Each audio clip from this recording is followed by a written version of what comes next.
kita kembali akan melanjutkan kajian kita pada kitab Riyadhus Shalihin min kalami Sayyidil Mursalin, kitab yang ditulis oleh Al-Imam Abu Zakaria Yahya ibn Sharaf An-Nawawi rahimahullahu ta'ala, di mana pada malam ini kita akan lanjutkan pembahasan pada hadis kelima dari bab Dzikril Mauti wa Qisaril Amal, bab tentang mengingat kematian serta memperpendek angan-angan, di mana pada pertemuan pekan lalu kita telah menyinggung hadis ini di akhir pertemuan. Maka kita akan mencoba kembali mengulang dan akan melanjutkan pembahasan serta penjelasan dari hadis yang mulia ini, di mana Imam Nawawi rahimahullahu taala berkata, wa an Abi Hurairah radhiyallahu anhu anna Rasulullah sallallahu alaihi wasallam qala, dari Abu Hurairah,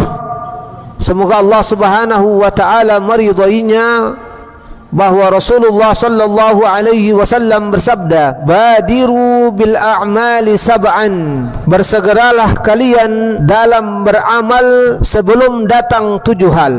Hal tantaziruna illa faqaran mansiya, apakah kalian akan menunggu kecuali jika datangnya kefakiran yang melupakan, au ghinan mutghiya, atau kekayaan yang melampaui batas, au maradan mufsida, atau sakit yang merusak, au haraman mufannada, atau masa tua yang sulit, au mautan mujhiza, atau kematian yang cepat, awid dajjalu fasyarru ghaibin yuntadhar, atau dajjal maka itu seburuk-buruk perkara gaib yang ditunggu, awis sa'atu was sa'atu adha wa amar, atau hari kiamat dan hari kiamat itu lebih dahsyat dan lebih pahit. Rawahu Tirmidzi wa qala haditsun hasanun. Hadis ini diriwayatkan oleh Al-Imam At-Tirmidzi dan beliau berkata hadis ini adalah hadis hasan. Jemaah sekalian yang dirahmati Allah Subhanahu wa taala,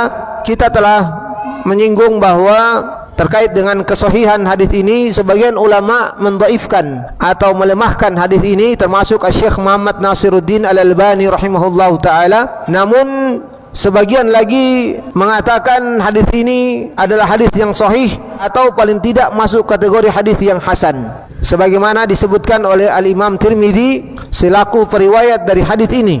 Apapun itu, dari segi makna dari hadis ini adalah perkara yang tentu sangat penting untuk mengingatkan kita sebagai umat Rasulullah sallallahu alaihi wasallam untuk senantiasa banyak beramal dan bersegera dalam beramal. Nabi sallallahu alaihi wasallam memperingatkan kita, bahkan memerintahkan kepada kita untuk mempersegerakan diri ketika sudah ada niat untuk beramal. Ketika kita sudah bercita-cita atau sudah berkeinginan untuk beramal, senantiasa tidak menundanya.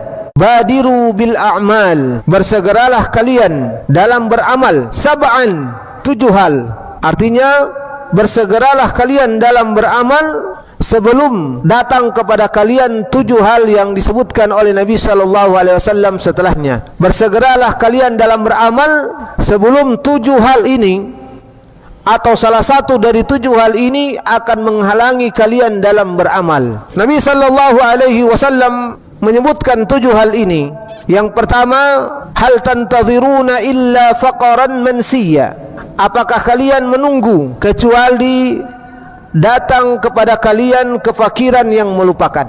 Poin pertama dari perkara yang akan menyibukkan manusia dari melakukan amalan ketaatan, perkara yang akan menghalangi manusia dari melakukan amalan kebaikan, disebutkan oleh Rasulullah sallallahu alaihi wasallam dengan kefakiran yang melupakan. Ikhwah yang dirahmati Allah, para ulama menjelaskan bahwa sebab pertama dari perkara yang akan menghalangi manusia dari melakukan amalan ketaatan yaitu kefakiran yang melupakan. Karena ketika seseorang mengalami kefakiran, ketika seorang mengalami kekurangan harta benda, maka dia akan menyibukkan dirinya dari mencari harta-harta benda dunia, dan itulah yang akan menyebabkan dia dari melupakan dalam melakukan ketaatan dan mengingat Allah Subhanahu wa taala. Syekh Utsaimin rahimahullah taala menyatakan bahwa ketika seorang ditimpa kefakiran, maka dia akan melupakan, dia akan terlupa dari mengingat Tuhannya. Karena kefakiran, semoga Allah Subhanahu wa taala melindungi kita darinya, adalah salah satu perkara yang menjadi kebutuhan atau yang membuat manusia membutuhkan untuk makan dan minum, membutuhkan pakaian, membutuhkan tempat tinggal, membutuhkan keluarga. Karena orang fakir berarti orang yang butuh.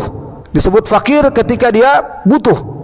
Dan ketika dia butuh, maka dia akan berusaha untuk mencarinya, sehingga usaha-usaha inilah yang bisa membuat dia terlupa dari mengingat Allah Subhanahu wa taala, terlupa dari melakukan ketaatan kepada Allah. Dan ini fakta yang sehari-hari kita lihat, dan nas'alullah al-afiyah, semoga Allah memberikan kita keafiatan. Mungkin perkara-perkara ini di masa-masa kita memberi makan keluarga, anak dan istri kita, dan ternyata itu kemudian membuat kita lupa dari melakukan ketaatan kepada Allah, lupa dari mengingat Allah.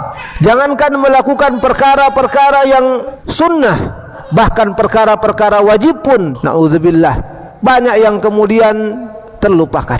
Ibadah salat 5 waktu kita yang lalai, bahkan kemudian melaksanakannya sudah lewat dari waktu yang ada, bahkan sama sekali tidak sempat melakukannya. Pergi pagi pulang malam dengan alasan untuk bekerja, memenuhi kebutuhan keluarga, mencari sesuap nasi, yang kemudian itu membuat kita lupa kepada Allah Subhanahu wa taala. Atau perkara yang kedua disebutkan juga para ulama, termasuk bagian dari kefakiran yang melupakan. Karena ketika orang fakir, orang dalam keadaan membutuhkan untuk makan dan minum, dalam keadaan kelaparan, yang ini kemudian membuat tubuhnya lemah, sehingga membuat dia sulit untuk beribadah kepada Allah Subhanahu wa taala. Diriwayatkan dari sahabat yang mulia Abu Hurairah radhiyallahu an, di mana pernah suatu ketika beliau yang kita semua kenal, sahabat yang masuk kategori ahlus suffah. Ahlus suffah yakni sahabat-sahabat muhajirin, orang-orang yang berhijrah dari kota Mekah menuju kota Madinah, di mana sebagian dari mereka bahkan sama sekali tidak membawa bekal. Mereka kemudian tinggal di dalam Masjid Nabawi. Di antaranya sahabat yang mulia ini Abu Hurairah radhiyallahu ta'ala an. Hingga suatu ketika beliau tiba-tiba jatuh pingsan, dan kemudian tubuhnya kejang-kejang. Saking dalam keadaan seperti itu, bahkan sebagian sahabat menyangka bahwa Abu Hurairah ini telah kemasukan jin, sehingga sebagian sahabat berusaha meruqyah, membacakannya ayat-ayat Al-Quran. Tapi kemudian beliau tidak berhenti dari pingsannya, belum juga sadar hingga waktu yang cukup lama. Kemudian tiba-tiba beliau terbangun. Kemudian sahabat bertanya, "Wahai Abu Hurairah, apa yang terjadi kepadamu?" Maka beliau menjawab, "Aku tadi pingsan karena dalam keadaan sangat lapar." Ikhwan yang dirahmati Allah Subhanahu wa taala, sehingga tentu kita diperintahkan untuk senantiasa berlindung kepada Allah Subhanahu wa taala dari kefakiran, dari kebutuhan-kebutuhan duniawi kita yang akan melupakan kita dari melakukan ketaatan kepada Allah Subhanahu